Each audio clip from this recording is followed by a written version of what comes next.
जय हिंद दोस्तों, कैसे हो आप सभी। आई होप आप सभी मस्त होंगे। तो आज की इस वीडियो में मैं आपको बताने वाला हूं, अगर आपका भी फेज़ 2 जो 0127 इंटेक के लिए, जिसका कि फेज़ 2 जो है 16 जुलाई से स्टार्ट हो रहा है, अगर आपका तो 16 जुलाई को या फिर अगले में आपका फेज़ के लिए बहुत हेल्पफुल। इस वीडियो में आपको ऐसी बताता हूँ जो टाइम अक्सर गलती जिनसे उनको परेशानी करना पड़ता है, ना करो, इसलिए मैं इस चीज़ को बताने वाला हूँ। तो सबसे पहले को जो है आपका जिस भी एएससी पे वोटिंग टाइम दिया हो, उस एएससी पे आपको एक दिन पहले पहुंच जाना है। जी हाँ भाई, आपको एक दिन पहले पहुंच जाना है, क्योंकि अभी बारिश चल रहा है और बारिश में क्या होता है, कई बार ट्रेन जाती है या फिर और भी कोई इशू जिसके वजह से आप जो है टाइम पहुंच पाओ, ऐसे दिक्कत हो तो पहले शाम वहाँ पे पहुँच जाना है। किसी भी आप एक दिन पहले आपको कोशिश करना है कि आप नज़दीक कहीं भी पहुँच के आप वहाँ। तो सबसे पहले तो आप एएससी पे रुकना है, तो एएससी पे आप पहले चले जाओ। वहाँ पे आसपास में ठहरने का व्यवस्था है, वहाँ पे हॉल मिल जाएगा, बेड मिल जाता है, या फिर वहाँ पे होटल आसपास में है या फिर कोई मंदिर आसपास में है, तो वहाँ पे आप आराम से रुक सकते हो। ठीक है, पहले तो आपको वहाँ पे पहुँच, फिर आपको वहाँ पे रुकना है। ठीक है, रुक जाओगे, उसके बाद आपको रात में क्या क्या खाना होगा, जिससे कि आप सुबह में जब फिजिकल के लिए जाओ तो उस टाइम आपको किसी प्रकार की दिक्कत ना हो। तो सबसे पहले भाई, आप जब भी आप जाओ और होटल वगैरह ले लो या फिर रुक के जहाँ भी रुक रहे हो, ठीक है, तो वहाँ पे भाई आपको हल्का खाना खाना है। मतलब रात में ज़्यादा तेल वगैरह वाली चीज़ें मत खाना है। नॉर्मल चीज़ें खा सकते हो, घर गए हो वो चीज़ें खा सकते हो, मार्केट में मिल तो उसमें ऐसा देखना जो ज़्यादा मसाले वाला चीज़ें ना हो और ज़्यादा तेल वाला चीज़ें ना हो, क्योंकि ऐसे क्या होता है, पेट अगर क्लियर नहीं होता है सुबह के टाइम, तो रनिंग में आपको दिक्कत होगी। आप कितने भी बार का 30 मार खा क्यों ना हो, अगर आपका पेट क्लियर नहीं होगा तो रनिंग आप अच्छे से नहीं कर पाओगे, उस टाइम आपको दिक्कत होगी। इसलिए आप एक दिन पहले यानी रात में कुछ हल्का चीज़ें खाना चाहो तो सुबह के लिए आप जो है स्पॉन्ज वगैरह ले सकते हो, या फिर उस टाइम सुबह के लिए, या फिर आप जो है इलेक्ट्रोल पाउडर ले सकते हो, या फिर और कोई ठंडा चीज़ें फल फ्रूट बनाना ले सकते हो भाई, वो तो सुबह की बात है। लेकिन रात में आप हल्का खाना खाना, नॉर्मल चीज़ें खाना, और सुबह जब आप एंट्री के लिए जाना, और भाई उससे पहले आप लोग प्रॉपर स्लीप लेना, रात भर अच्छे से सोना। ठीक है, क्योंकि अगर अच्छा तो खाना ही है, उसके साथ आपको प्रॉपर नींद लेना है, जिससे क्या है सुबह आप जाओ तो आपका मूड फ्रेश रहे और आप जो है रनिंग टाइम अच्छा परफॉर्मेंस अपना बेस्ट दे पाए।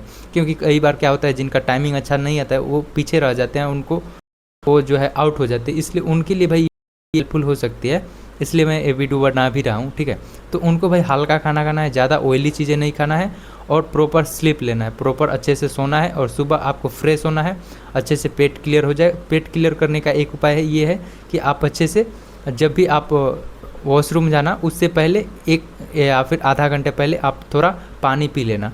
ठीक है भाई, थोड़ा पानी पी लेना, जिससे क्या होगा, फ्रेशर आएगा, उसके बाद आपका पेट अच्छे से क्लियर हो जाएगा। ठीक है भाई, उसके बाद आप एंट्री के लिए जाना, जो भी आप कपड़े पहन के जा सकते हो, वहाँ पे आपको रनिंग के लिए जो भी आपको कपड़ा पहनना है उसके लिए भाई आपको प्रॉपर टाइम मिलेगा, तो उसमें कोई दिक्कत नहीं है। आप एंट्री के लिए जाना, सारे डॉक्यूमेंट्स अपने अच्छे से प्रिपेयर कर लिए होंगे, तो वहाँ पे एंट्री में आपको आधार कार्ड जो है, फेज़ 2 का एडमिट कार्ड, और जो है आपका फेज़ 1 का एडमिट कार्ड भी पूछते हैं। ये 3-4 ही डॉक्यूमेंट आपको एंट्री टाइम लेते हैं। ठीक है, उसके बाद जैसे ही जाओगे वहाँ पे आपका हाइट माप लिया जाएगा, फिर आपको चेस्ट नंबर दिया जाएगा, फिर जो है आप एंट्री कर लोगे, आपका बायोमेट्रिक होगा, वहीं पे आपका कंसेंट फॉर्म फिल कराया जाएगा, बॉडी टैटू अगर होगा तो वहीं पे फॉर्म फिल करा लिया जाएगा और जमा कर लिया जाएगा। इतनी चीज़ें हो जाने के बाद आप लोग का जो है ग्रुप बना लिया जाएगा रनिंग के लिए। ठीक है भाई, ग्रुप बना लिया जाएगा, ग्रुप में आप रनिंग करना। तो रनिंग टाइम भाई आप जो है ज़्यादा स्पीड भी मत भागना। शुरू में क्या होता है, सारे कैंडिडेट जो है अपना जोश में बहुत ज़्यादा स्पीड भागने लगते हैं, बहुत ज़्यादा स्पीड दौड़ने लगते हैं। ठीक है, तो वैसे आपको नहीं करना है। अगर आप दूसरों की देखा देखी करते हैं और शुरू में ही आप ज़्यादा तेज़ में दौड़ने लगोगे, तो ऐसे में क्या होगा, आपका सांस पहले ही आपका पूरा ख़त्म हो जाएगा, उसके बाद जो है आप दौड़ नहीं पाओगे, आपका पैर दर्द करने लगेगा, आपका सांस मतलब नहीं चल पाएगा अच्छे से, आप नहीं दौड़ पाओगे भाई, वहाँ पे थकान हो जाती है बहुत ज़्यादा। इसलिए आप जो भी बच्चे आगे दौड़ के जा रहे हैं स्पीड में, वो 400 से 600 मीटर ही डिस्टेंस कवर कर पाएंगे स्पीड में, उसके बाद वो भी नॉर्मल स्पीड पे आ जाएंगे, स्टेप पे आ जाएंगे। इसलिए आपको उनका देखा देखी नहीं करना है, आपको नॉर्मल स्पीड से चलना है, ज़्यादा पीछे भी ना रहो और ज़्यादा आप आगे भी ना चल जाओ, ठीक है। ग्रुप में रनिंग करना शुरुआती में, उसके बाद जो है आप अपने स्टेप पे आ जाना और रनिंग ग्रुप में ही करना, आप पास हो जाओगे। रनिंग कोई हार्ड नहीं है, 7 मिनट में आपको रनिंग करना है, बस आपको पास होना है। इसमें आप 5.5 मिनट में दौड़ लो, 4 मिनट में दौड़ लो, इससे कोई फ़र्क नहीं पड़ने वाला, कोई आपको मार्क्स नहीं मिलेगा, कुछ नहीं मिलने वाला भाई। इसलिए भाई आपको पास होना है प्रॉपर, तो बस नॉर्मल दौड़ो। और भाई अगर स्पीड दौड़ के पास भी हो जाओ तो आगे आपको दिक्कत होगी, फिर पुशअप में अगर होल्ड करा देते हैं तो पैरों में जो है दिक्कत हो जाती है कई बार स्पीड दौड़ने की वजह से। तो इसलिए आपको नॉर्मल पास होना है तो भाई नॉर्मल ही दौड़ना, और ग्रुप में दौड़ना, रुकना नहीं है, चाहे कुछ भी हो जाए, नहीं रुकोगे तो पास हो जाओगे भाई। फिजिकल में तो सारे पास हो जाते हैं लगभग, कुछ ही जो है जिनका थोड़ा प्रैक्टिस कम रहता है या फिर ज़्यादा पहले स्पीड में भाग गए होते हैं, तो वही चीज़ें मैटर करते हैं, इसकी वजह से वो आउट होते हैं। तो भाई पहले आपको ज़्यादा फास्ट भी नहीं दौड़ना है, उसके बाद आपको स्पीड दौड़ना है, और लास्ट के जब 100 से 150 मीटर रह जाए तो वहाँ पे आपको स्प्रिंट की तरफ बहुत स्पीड में खींचना है, जिससे कि अगर टाइम अगर ज़्यादा भी लग रहे हो तो वहाँ पे वो कवर हो जाए, ठीक है भाई। तो ऐसे आपको रनिंग करना है। बाकी चीज़ें हो जाएगी पुशअप में, तो पुशअप आपका नॉर्मल होगा, पहले आपको करके बताएंगे, फिर आपको वो करना है। तो अगर 1-1.5 सेकंड अगर होल्ड भी कराते हैं तो आप आराम से कर लोगे, आपका प्रैक्टिस अगर होगा तो आराम से कर लोगे, ठीक है भाई। लेकिन वो भी प्रैक्टिस किए होंगे जिनका तो हो ही जाएगा, लेकिन जो नहीं किए रहते हैं तो उनको थोड़ा दिक्कत होगी। तो भाई आपको हार नहीं मानना है, मतलब छोड़ना नहीं है। अगर उठे हो, अप हो रहे तो अप होते ही रहना, मतलब जोर जी जान लगा देना है भाई, आपको छोड़ना नहीं है, बस आप पास हो जाओगे। स्क्वाट्स करोगे तो उसमें क्या होगा, पैर कांपने लगता है, स्पीड अगर प्रैक्टिस अच्छे से नहीं कर पाए होंगे तो पैर कांपने लगता है। तो वो भी भाई आप ट्राई करना, कोशिश करना कि भाई 100% हो, लेकिन मतलब रुकना नहीं है, छोड़ना नहीं है, मतलब हार नहीं मानना, बस ये चीज़ें मत करना, आराम से हो जाएगा ये भी पास। बैंड ने सिटअप में आपको तो नॉर्मल करना है, सिटअप में कोई ज़्यादा हार्ड नहीं है, लेकिन फिर भी उसमें कोई बोलते हैं कि मेरा टो टच नहीं हो रहा है, मतलब आगे के जो हाथ होते हैं वो हाथ से मेरा पैर टच नहीं होता है, कोई दिक्कत नहीं है भाई, आराम से बस जो पोस्चर्स वो बोले, जिस तरह से बोलने करने का, बस वही करना, आराम से ये भी हो जाएगा। बस फिजिकल पास कर लोगे, उसके बाद आपको ले जाके जाया जाएगा SRT के लिए, ठीक है भाई। SRT में जितना इंस्ट्रक्शन दे उतना ही करना है, ज़्यादा एक्स्ट्रा ज्ञान आपको नहीं दिखाना है। मतलब आपको बोले हैं जितना पेंसिल से भरना है पेंसिल भरना, पेंसिल अगर आपको लेके जाना भाई, पेंसिल रबर और कटर लेके जाना, ये चीज़ें मैंडेटरी है वहाँ पे। जो है आपको जो आपका SRT का OMR शीट होता है वो भरने के लिए, ठीक है भाई। तो उसमें आपको एक ही जगह सिग्नेचर करना होता है, वो पेन से करना है OMR शीट पे, बाकी सारी चीज़ें आपको पेंसिल से ही भरनी है। तो जितना इंस्ट्रक्शन दे, जितना जहाँ चीज़ जो बोल रहे भरने का, बस वही चीज़ करना, एक्स्ट्रा कुछ भी नहीं करना, ठीक है भाई। और SRT के क्वेश्चंस एक बार पढ़ना, उसी में आप सोच लेना कि इसमें हम कौन सा ऑप्शन भरेंगे, क्योंकि ज़्यादा सोचने में टाइम बिताओगे, टाइम बीत जाएगा, फिर क्वेश्चन छूट जाएगा, क्वेश्चन छूटेगा तो भाई आउट हो जाओगे ऐसे ही, क्योंकि क्वेश्चन उसमें छोड़ना नहीं है। 35 के 35 क्वेश्चन अटैम्प्ट करने हैं, कोई भी क्वेश्चन छोड़ना नहीं है। भले आप नेगेटिव पॉजिटिव ऑप्शन में मतलब कुछ भी इधर उधर कर सकते हो, लेकिन जो है आपको क्वेश्चन छोड़ना नहीं है, हर क्वेश्चन अटैम्प्ट करना है, कुछ भी उसमें आपको अच्छा रिस्पॉन्स जो लगे वो सेलेक्ट करना है। और मेरे अकॉर्डिंग भाई आप जो भी ऑप्शन सेलेक्ट करना वो कुछ अच्छे तरीके से हो, पॉजिटिव ऑप्शन हो, और जिस भी क्वेश्चन में आप कंफ्यूज हो कि मैं इसमें क्या करूँ, इसमें क्या करूँ, तो आप उसको ऐसे मतलब सोचना कि आप रियल लाइफ में जो करते हैं उसको वहाँ पे नहीं करना है। मतलब कुछ चीज़ें हैं जो रियल लाइफ में हम लोग कर देते हैं, जैसे रास्ते में जा रहे हैं और रास्ते में कोई पर्स वगैरह मिल जाता है, तो रियल में तो हम उसको रख लेंगे, लेकिन मतलब SRT क्वेश्चन में वहाँ पे वो नहीं, आपको नहीं रखना है, वो पुलिस के हवाले करना है, ऐसा चीज़ें होगी। तो वहाँ पे कुछ चीज़ें आपको अपोजिट ही करनी पड़ेगी, तो वैसे आप सेलेक्ट करना, आराम से वो भी पास हो जाएगा, ठीक है भाई।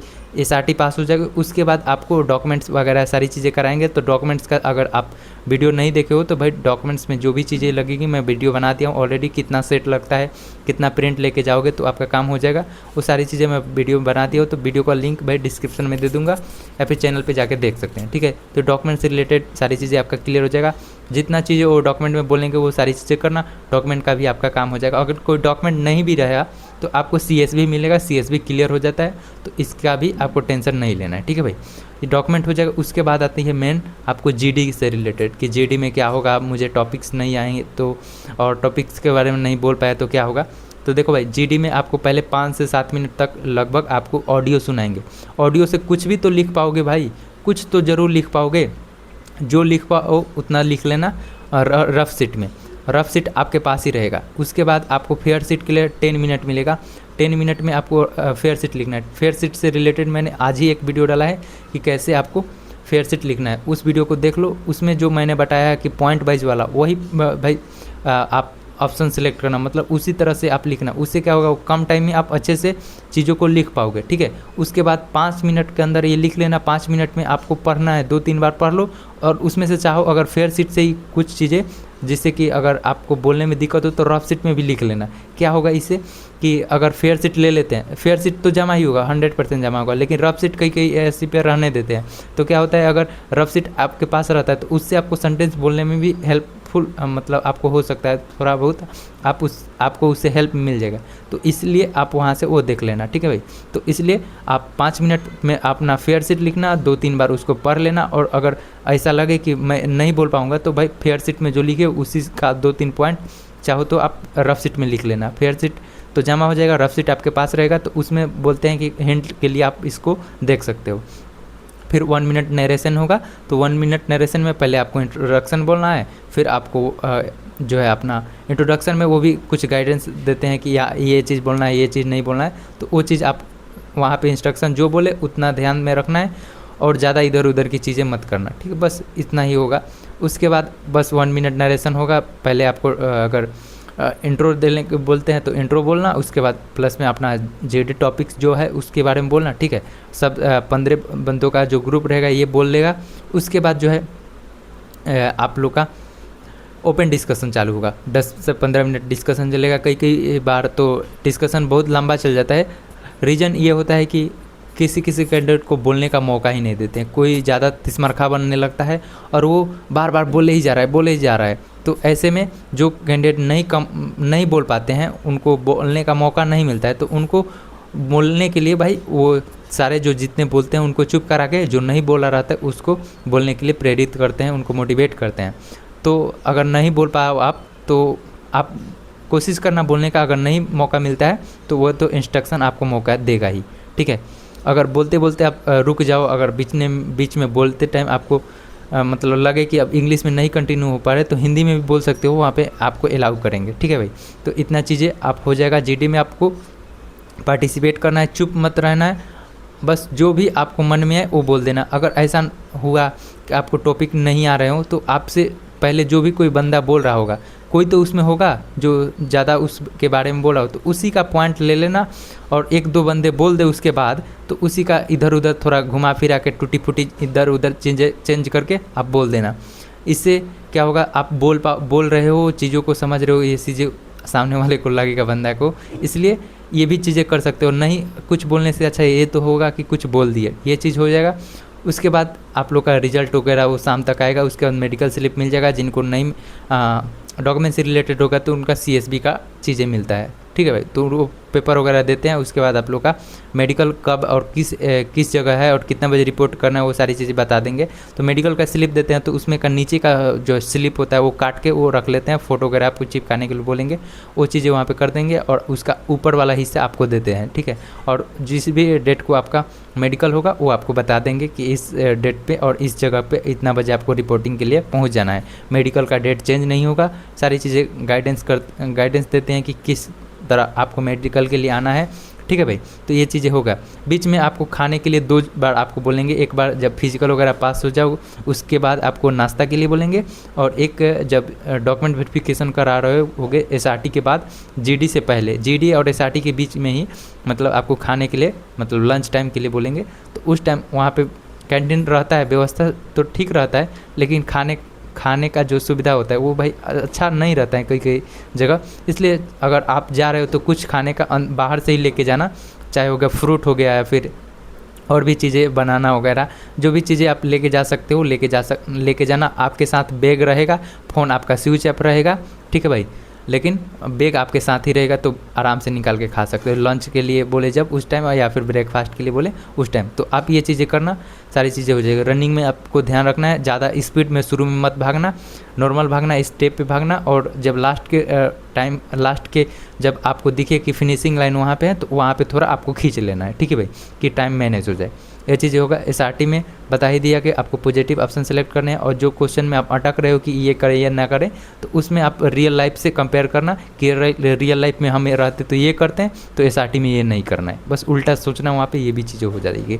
जीडी में बस चुप नहीं रहना, बोलना है, ठीक है। एसआरटी का, पीएफटी का और जितनी भी चीज़ें हैं सारी चीज़ें मैं बता दिया। एक दिन पहले आपको प्रॉपर पहुंच जाना है, प्रॉपर हल्का खाना खाना है, ज़्यादा ऑयली चीज़ें नहीं खाना है, और प्रॉपर स्लीप लेना है, ठीक है। सुबह फ्रेश होकर अच्छे से आपको चले जाना है, ठीक है भाई। ये चीज़ें आप इम्प्लीमेंट करना, आपको ज़रूर इसका बेटर रिजल्ट देखने को मिलेगा। एंड जिसका भी रिजल्ट, जिनका भी फेज़ 2 कल यानी कि 16 जुलाई को है, तो उनको बेस्ट ऑफ लक, उनका फेज़ 2 बढ़िया से जाए।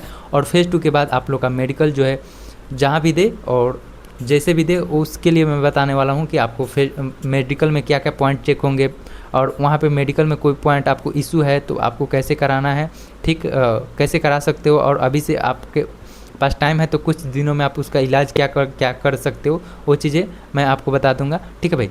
और आप ईयर वैक्स नहीं कराए हो तो कैसे कराने हैं, कहाँ से कराओगे और किस तरह से कराना है, क्योंकि कई बार क्या होता है ईयर वैक्स भी कराते हो और वहाँ पे आपको दिक्कत हो जाती है, तो इसलिए मैं बता दूंगा आपको। तो पहले आप फेज़ 2 पास करो, उसके बाद चीज़ें आप बताना मुझे, टेलीग्राम पे मैसेज करके बता सकते हो।